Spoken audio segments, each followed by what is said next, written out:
Welcome back. नमस्कार, मैं Prince. आप सभी को एक बार फिर से हमारे channel learn English with SKP में स्वागत है।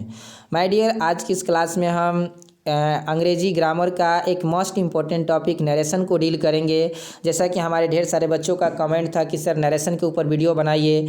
ये एक बेहद ही कॉम्प्लिकेटेड टॉपिक लगता है। बहुत सारे इसमें नियम हैं, कायदे हैं, कानून है। पर्सन को चेंज करना है, टेंस को चेंज करना है, अदर पास्ट ऑफ स्पीच को चेंज करना है, और भी कई सारे कौन टेंस अगर किस तरह से चेंज होता है। तो माय डियर, मैं आपको एक चीज़ यहाँ क्लियर कर दूँ कि जो टॉपिक बहुत ज़्यादा हार्ड होता है वो बहुत ही ज़्यादा आसान होता है। बस उसके कुछ बेसिक कंसेप्ट को जान लेना ज़रूरी होता है।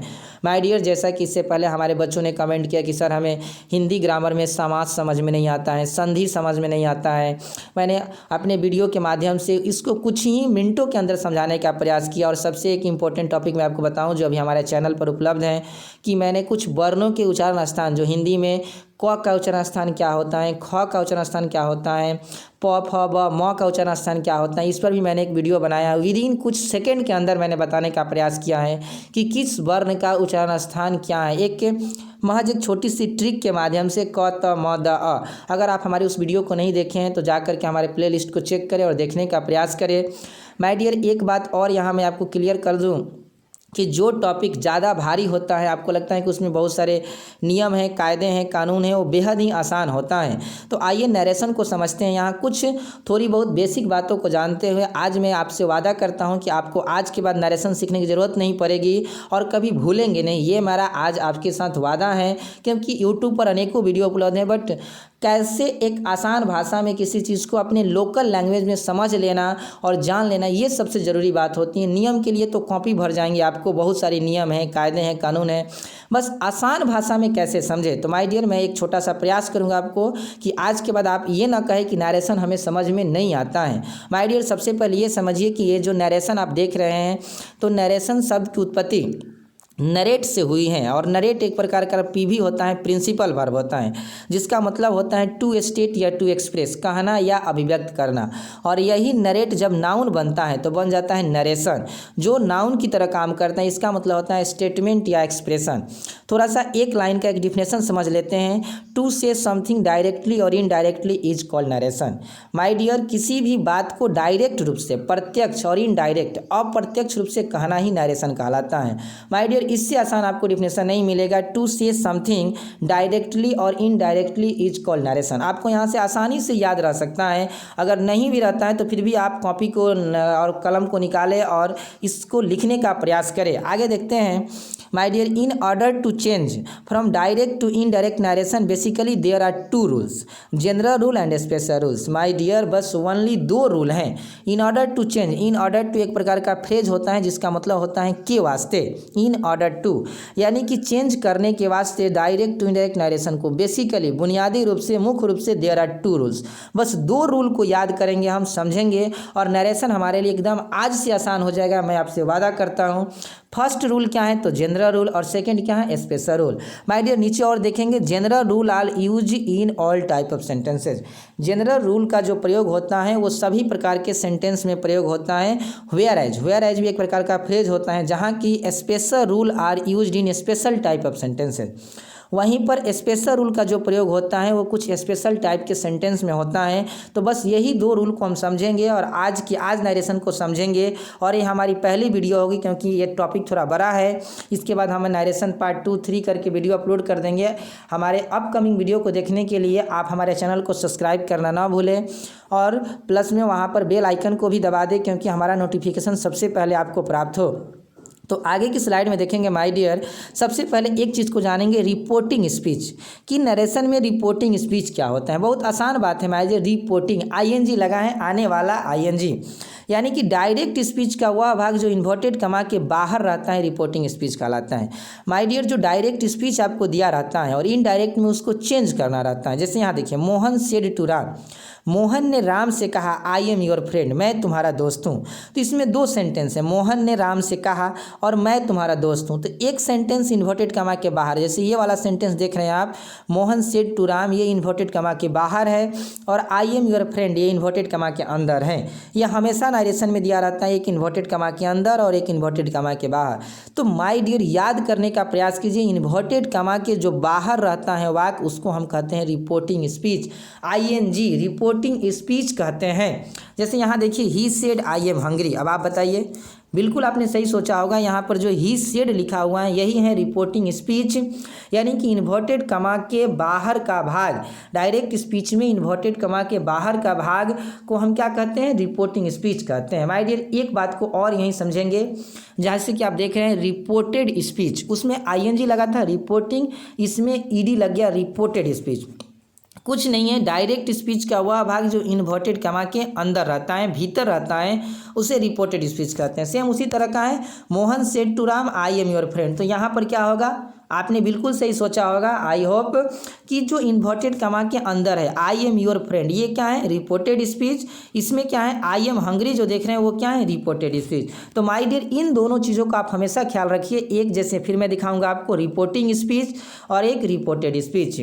क्लियर कर लीजिए, इन्वर्टेड कमा के बाहर का जो भाग है मोहन सेड टू राम, ये क्या है, रिपोर्टिंग, आईएनजी इसमें लगता है, रिपोर्टिंग, यानी पहले आने वाला रिपोर्टिंग स्पीच, और जो इन्वर्टेड कमा के अंदर होता है वो रिपोर्टेड स्पीच। एक बार आप ध्यान से सोचिए, बस याद नहीं करना है, रट्टा नहीं मारना है, बस ध्यान से सोचिए एक बार कि शुरू में जो आएगा रिपोर्टिंग स्पीच और जो इन्वर्टेड कमा के अंदर आएगा उसको हम क्या कहेंगे, रिपोर्टेड स्पीच।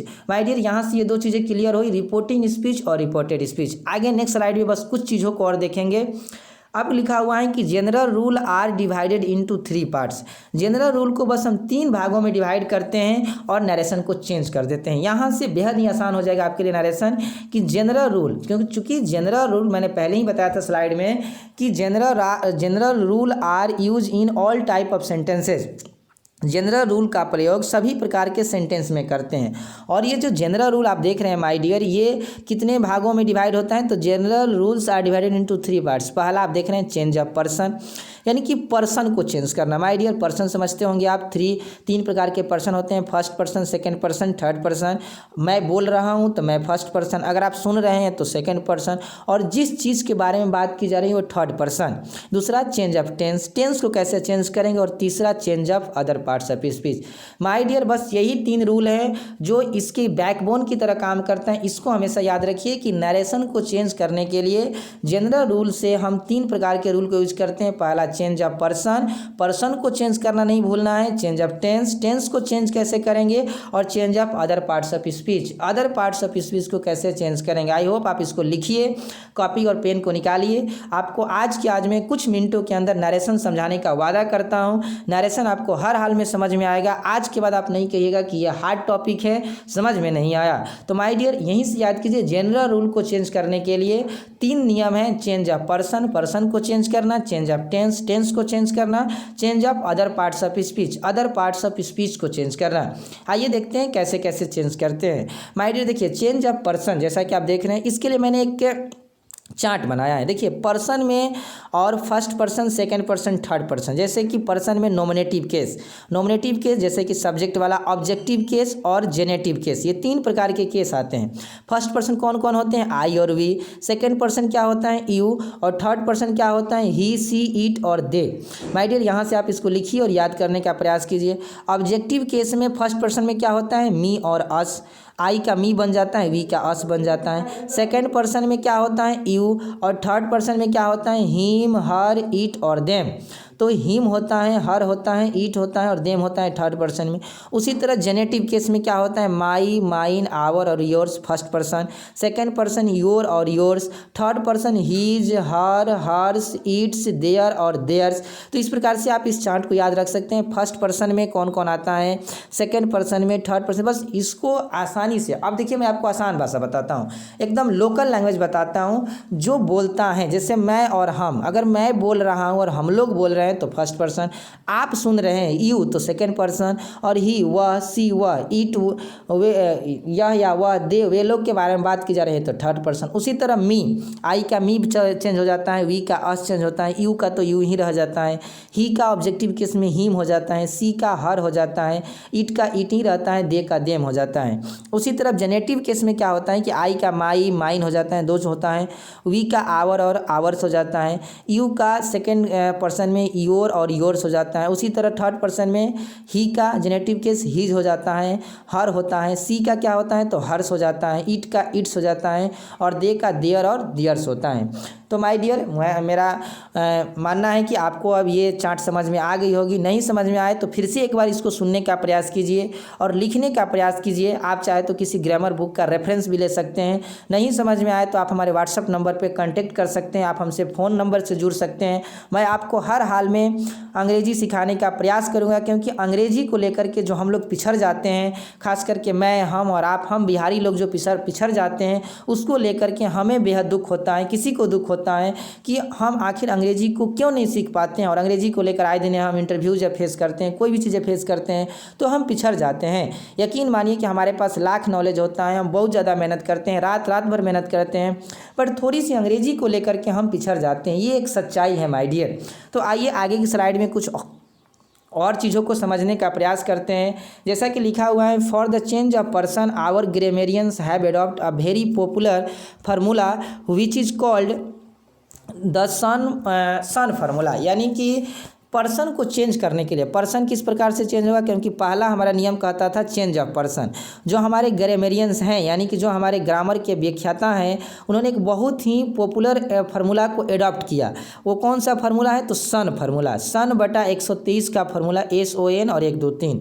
अब ये है क्या माय डियर, यहाँ से मैं आपको समझाने का प्रयास करूँगा। अकॉर्डिंग टू दिस फार्मूला, इस फार्मूला के अनुसार, if there is first person in the reported speech, my dear reported speech आपने सही समझा, रिपोर्टेड स्पीच यानी इन्वर्टेड कमा के अंदर और रिपोर्टिंग स्पीच यानी इन्वर्टेड कमा के बाहर। तो अगर रिपोर्टेड स्पीच यानी इन्वर्टेड कमा के अंदर अगर कोई फर्स्ट पर्सन दिया है तो वो हम चेंज करते हैं हमेशा किसके अनुसार तो सब्जेक्ट के अनुसार। माय डियर, आप सन बटा 123 में देख सकते हैं कि सन और एक यानी कि first person change according to subject. कहाँ तो अगर रिपोर्टेड स्पीच में यानी कि इन्वर्टेड कमा के अंदर अगर फर्स्ट पर्सन दिया है तो वो किसके अनुसार चेंज होगा तो सब्जेक्ट के अनुसार ऑफ रिपोर्टिंग स्पीच, यानी रिपोर्टिंग स्पीच के सब्जेक्ट के अनुसार, यानी कि जो इन्वर्टेड कमा के बाहर सब्जेक्ट है उसके अनुसार चेंज होगा। उसी तरह if there is second person in the reported speech, inverted comma के अंदर रिपोर्टेड स्पीच के अंदर अगर सेकेंड पर्सन दिया है, यानी इन्वर्टेड कमा के अगर सेकेंड पर्सन आपको कहीं भी दिखता है, यू दिखता है, तो आप क्या करेंगे उसको चेंज करेंगे अकॉर्डिंग टू ऑब्जेक्ट, ऑब्जेक्ट के अनुसार चेंज करेंगे। कहाँ जो रिपोर्टिंग स्पीच का है यानी इन्वर्टेड कमा के बाहर के वाक्य में जो ऑब्जेक्ट है उसके अनुसार चेंज करेंगे। उसी तरह if there is third person in the reported speech, अगर रिपोर्टेड स्पीच में यानी इन्वर्टेड कमा के अंदर थर्ड पर्सन आपको दिखता है, यानी कि ही सी इट दिखता है, तो आप इसको इट विल नॉट चेंज, इसको चेंज नहीं करेंगे। तो माय डियर, 3 चीज़ों को याद रखिए कि अगर रिपोर्टेड स्पीच यानी इन्वर्टेड कमा के अंदर, मैं बार बार आपको इस बात पर जोर दे रहा हूँ कि अगर रिपोर्टेड स्पीच इन्वर्टेड कमा के अंदर फर्स्ट पर्सन आपको दिख जाए यानी कि आई और वी दिख जाए, तो वो क्या होगा कि रिपोर्टिंग स्पीच यानी इन्वर्टेड कमा के बाहर का जो वाक्य है उसके सब्जेक्ट के अनुसार चेंज होगा।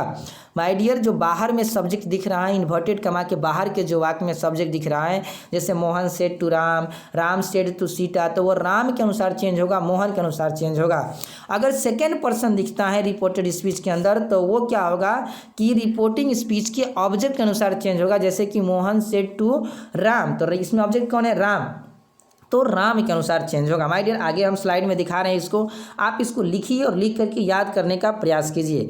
आगे देखते हैं चेंज ऑफ टेंस, टेंस कैसे चेंज करते हैं। तो माय डियर इसको देखते हैं। पहले लिखा है there are 3 phases of the change of tense, change tense को चेंज करने के लिए 3 फेज को हम यूज करते हैं माय डियर। यहाँ से आपको बेहद ही आसानी होगी। एक फेज को मैं आपको डील करूँगा, 2 और 3 के लिए आप हमारी अपकमिंग वीडियो को देखने का प्रयास करें। मैं उसको भी 1-2 दिन में अपलोड कर दूंगा, आप वहाँ से उसको क्लियर कर सकते हैं। चूँकि ये तो मानना है कि थोड़ा लंबा टॉपिक है, बट बहुत ही आसान है। चेंज ऑफ पर्सन को आपने यहाँ से समझा था कि किस तरह से सन बटा 123 के फॉर्मूला को यूज़ करके हम चेंज करते हैं। First person change according to subject, second person object, third person no change. उसी तरह चेंज ऑफ टेंस, टेंस को कैसे चेंज करेंगे। तो माय डियर इसके लिए समझिए कि there are 3 phases of the change of tense. Tense को चेंज करने के लिए 3 फेज हैं, बट मैं आपको आज इस वीडियो के माध्यम से एक ही फेज बताऊंगा और पहला फेज आप देखने का प्रयास करें। जैसा कि आप यहाँ पर मैंने मेंशन किया है कि इफ़ द रिपोर्टिंग स्पीच, अगर रिपोर्टिंग स्पीच, आपको समझ में आ रहा है ना रिपोर्टिंग स्पीच, बिल्कुल सही आप सोच रहे हैं माय डियर, यानी कि इन्वर्टेड कमा के बाहर reporting speech is in present tense और फ्यूचर टेंस। अगर रिपोर्टिंग स्पीच प्रेजेंट टेंस में और फ्यूचर टेंस में है, जैसे यहाँ आप देख सकते हैं he says to Ram, says लगा हुआ है, ये रिपोर्टिंग स्पीच है, इन्वर्टेड कमा के बाहर है तो रिपोर्टिंग स्पीच है, और किस टेंस में, सेज है तो प्रेजेंट टेंस में है। यहाँ पर देख सकते हैं सीता सेज टू मी, तो ये भी प्रेजेंट टेंस में है। यहाँ देख सकते हैं सी विल टेल मी, नीचे वाला में आप देख सकते हैं सी विल टेल मी, तो विल लगा हुआ है तो क्या है, फ्यूचर टेंस में। तो अगर रिपोर्टिंग स्पीच यानी कि इन्वर्टेड कमा के बाहर का वाक्य अगर प्रेजेंट टेंस और फ्यूचर टेंस में है तो there will not be change of tense in the reported speech. तो जो रिपोर्टेड स्पीच है इन्वर्टेड कमा के अंदर का वाक्य है, मैं बार बार आपको इसको बता रहा हूँ, इन्वर्टेड कमा के अंदर रिपोर्टेड स्पीच, तो रिपोर्टेड स्पीच के टेंस में हम किसी प्रकार का कोई परिवर्तन नहीं करते हैं, यानी कि केवल हम चेंज करेंगे तो पर्सन को चेंज करेंगे और अदर पार्ट्स ऑफ स्पीच को चेंज करेंगे। माय डियर यहाँ से बहुत ही आसानी से आपको समझ में आ गया कि अगर रिपोर्टिंग स्पीच यानी इन्वर्टेड कमा के बाहर का वाक्य प्रेजेंट टेंस में दिख रहा हो, प्रेजेंट टेंस का कोई भी फॉर्म हो, प्रेजेंट इंडेफिनिट हो, प्रेजेंट इम्परफेक्ट हो, प्रेजेंट परफेक्ट हो, present perfect continuous, present tense में होना चाहिए और फ्यूचर टेंस में होना चाहिए। फ्यूचर टेंस का भी कोई रूप हो, फ्यूचर इंडेफिनिट हो, फ्यूचर इम्परफेक्ट हो, फ्यूचर परफेक्ट हो, तो हम किसी प्रकार के टेंस में यानी कि रिपोर्टेड स्पीच के अंदर जो टेंस है उसमें किसी प्रकार का कोई चेंज नहीं करते हैं माय डियर। केवल टेंस में चेंज नहीं करते हैं, पर्सन को चेंज करेंगे। जैसे आइए देखते हैं, लिखा हुआ है he says to Ram I am your friend, उसने वह राम से कहता है मैं तुम्हारा दोस्त हूँ, वह राम से कहता है मैं तुम्हारा दोस्त हूँ। तो देखिए ही सेज को टेल्स में आप या सेज को सेज रहने दे या टेल्स कर दे, सबसे अच्छा टेल्स लगता है, सेज को हम टेल्स बदल देते हैं। तो ही टेल्स राम, इन्वर्टेड कमा को हटाकर हम डैट का प्रयोग करते हैं। एक चीज़ हमेशा याद रखिए कि इन्वर्टेड कमा को हटाकर हम डैट का प्रयोग करते हैं। तो ही टेल्स राम डैट, अब देखिए टेंस में हम परिवर्तन नहीं करेंगे, बट मैंने कहा था पर्सन, तो मैंने इससे पहले चेंज ऑफ पर्सन के माध्यम से जो आप यहाँ देख रहे हैं इस नियम के 100/123 यहाँ जो नियम आप देख रहे हैं इसके अनुसार चेंज करेंगे। तो देखिए यहाँ रिपोर्टेड स्पीच में यहाँ जो देख रहे हैं आई है, आई कौन पर्सन होता है, फर्स्ट पर्सन। फर्स्ट पर्सन को कैसे चेंज करेंगे हम, सब्जेक्ट के अनुसार, और सब्जेक्ट क्या है, ही, तो ही के लिए हम यहाँ ही लिख देंगे, आई नहीं लिखेंगे। यानी कि ही और ही के साथ क्या लगता है, आई के साथ एम, तो ही के साथ ही इज, तो ही इज, और योर कौन पर्सन है my dear, your second person है। Second person change according to object यानी कि राम, इसमें ऑब्जेक्ट कौन है, राम, तो he says to Ram, Ram के अनुसार चेंज होगा, तो he is his friend. Your किसके अनुसार चेंज हो जाएगा, हिज में चेंज हो जाएगा।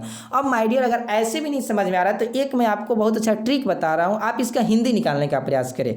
ही सेज टू राम यानी कि वह राम से कहता है आई एम योर फ्रेंड, मैं तुम्हारा दोस्त हूँ। अब इसको आप अपने शब्दों में किस तरह कहिएगा कि वह राम से कहता है कि मैं दोस्त हूँ, नहीं, वह राम से कहता है कि वह उसका फ्रेंड है, यानी कि वह राम का फ्रेंड है। तो ही टेल्स राम, वह राम से कहता है that he is his friend, वह उसका फ्रेंड है। तो माय डियर आपने यहाँ से सीखा कि first person I change according to subject यानी ही के अनुसार चेंज हुआ तो ही हो गया।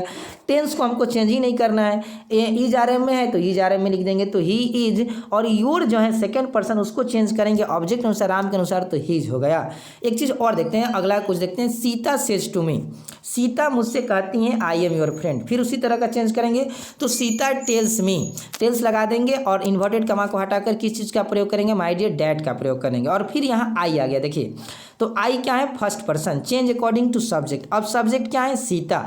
अब देखिए इसमें क्या था, ही था, तो ही के लिए मैंने क्या लिखा था, यहाँ पर ही लिखा था, आई चेंज हो गया था ही में, अब यहाँ आई है, अब यहाँ सब्जेक्ट क्या है, सीता है, तो सीता के लिए क्या लिखेंगे, सी लिखेंगे। जैसा कि आप एक चीज़ दिखाना चाहेंगे मैं आपको, आप यहाँ से देखिए, यहाँ से इस इस ग्राफ को यूज करके देख सकते हैं कि जो सी होता है, सी के लिए हम किस चीज़ का प्रयोग करते हैं, हर का प्रयोग करते हैं। यानी कि चाहे मान लीजिए कोई क्या होता है कि कोई लड़की का नाम है, उसके लिए हम सी का प्रयोग करते हैं। यानी कि अगर किसी स्त्री का नाम आता है तो हम सी का प्रयोग करते हैं। उसी तरह आप इस स्लाइड में देखिए, यहाँ पर मैं आपको बता दूं कि जैसे देख रहे थे, Sita says to me, Sita मुझसे कहती हैं कि आई एम योर फ्रेंड, मैं तुम्हारा दोस्त हूँ। तो ध्यान दीजिएगा, तो सीता टेल्स मी डैट, आई बदलेगा सीता के अनुसार, तो सी और इज और योर सेकेंड पर्सन है ऑब्जेक्ट अनुसार, तो मी किस में बदल जाएगा, माई में। यानी कि she is my friend, Sita tells me that she is my friend. अब इसका हिंदी निकालिए, सीता मुझसे कहती हैं कि मैं तुम्हारी दोस्त हूँ। अब बताइए इसको अपने शब्दों में कह के देखिए, सीता मुझसे कहती हैं कि मैं दोस्त हूँ, नहीं, सीता मुझसे कहती हैं कि वह मेरी दोस्त हैं। सी इज माई फ्रेंड, प्रोनाउन का यूज करते हैं, वह मेरी दोस्त हैं, मैं थोड़े हूँ, वह मेरी दोस्त है ना, वो तो यही कह के गई है। तो आप एक बार सोचिए, दिमाग को जोर डालिए और सोचने का प्रयास कीजिए। आज के बाद आपको आई होप कि नरेशन पढ़ने की जरूरत नहीं पड़ेगी, आपको सारी चीज़ें यहाँ से क्लियर हो जाएगी। एक और एग्जाम्पल को देखते हैं, सी विल टेल मी, वह मुझसे कहेगी। अब देखिए फ्यूचर टेंस है, फ्यूचर टेंस में भी रहता है तो किसी प्रकार के हम टेंस में कोई परिवर्तन नहीं करेंगे। तो सी विल टेल मी, वह मुझसे कहेगी, I am ready to help you, मतलब मैं तुम्हारी मदद करने के लिए तैयार हूँ। तो उसी तरह चेंज करेंगे, देखिए सी विल टेल मी डैट, कोई बात नहीं है, सी विल टेल का टेल रहने देंगे, इन्वर्टेड कमा को हटाकर केवल डैट का प्रयोग करेंगे। और आई को चेंज करेंगे किस में, आई फर्स्ट पर्सन, तो सी के अनुसार सब्जेक्ट के अनुसार चेंज होगा, यानी कि सी हो जाएगा, सी इज रेडी टू हेल्प। और यहाँ पर यू को चेंज करेंगे क्योंकि यू सेकेंड पर्सन है, तो second person change according to object, me के अनुसार तो मी हो जाएगा। यानी कि she will tell me that she is ready to help me. तो माई डियर, आई होप कि आपको यहाँ से एग्जाम्पल को देख करके समझ में आएगा। अब आपके लिए मैं कुछ होमवर्क दे रहा हूँ, जिसको बनाकर आप हमें व्हाट्सअप कर सकते हैं, या आप बना करके हमें व्हाट्सअप ही कर दीजिए, मैं आपको चेक कर लूँगा और आप इसको बनाने का प्रयास कीजिए। यहाँ कुछ 8 हैं, शायद 8 ही हैं, 8 मैंने आपको कुछ यहाँ पर एग्जांपल देने का प्रयास किया। She says to me I am your friend, I said to them I help you, she says to her I love you, she says to me I can teach you. Can को देखकर नहीं घबराइएगा my dear, can आ गया कोई दिक्कत नहीं है, कैन का कैन ही लिखेंगे, क्योंकि ये किस टेंस में है, जो हमारा रिपोर्टिंग स्पीच है, यानी कि इन्वर्टेड कमा के बाहर का वाक है, वो सब प्रेजेंट टेंस में है और या तो फ्यूचर टेंस में है। तो फ्यूचर टेंस और प्रेजेंट टेंस में रहता है तो हम किसी प्रकार का टेंस में कोई परिवर्तन नहीं करते हैं। Ram says to Sita you are teaching my sister, Ram says I am reading my book, I says to her I am your friend, he has said to them. अब हैज से मत घबराइएगा, हैज भी प्रेजेंट टेंस में ही आता है, प्रेजेंट परफेक्ट टेंस होता है। तो he has said to them, इसको ऐसे ही लिखिए, ही हैज टोल्ड कर दीजिए, टोल्ड टू देम, और इसको चेंज कीजिए। तो माय डियर, आई होप कि आप हमारे होमवर्क को पूरा करेंगे। इसके बाद जो मैं दूसरी वीडियो अपलोड करूंगा, उसमें जो ये मैंने बताया था कि चेंज ऑफ टेंस के लिए 3 फेज हैं, तो मैंने अभी पहला फेज बताया, अब इसके दूसरे फेज को बताऊंगा। तो आप हमारी अपकमिंग वीडियो को देखने के लिए आप हमारे चैनल को सब्सक्राइब करें और हमारे वीडियो को लाइक करना भी ना भूलें। आई होप कि आपको वीडियो अच्छी ज़रूर लगी होगी। तो thanks for watching this video.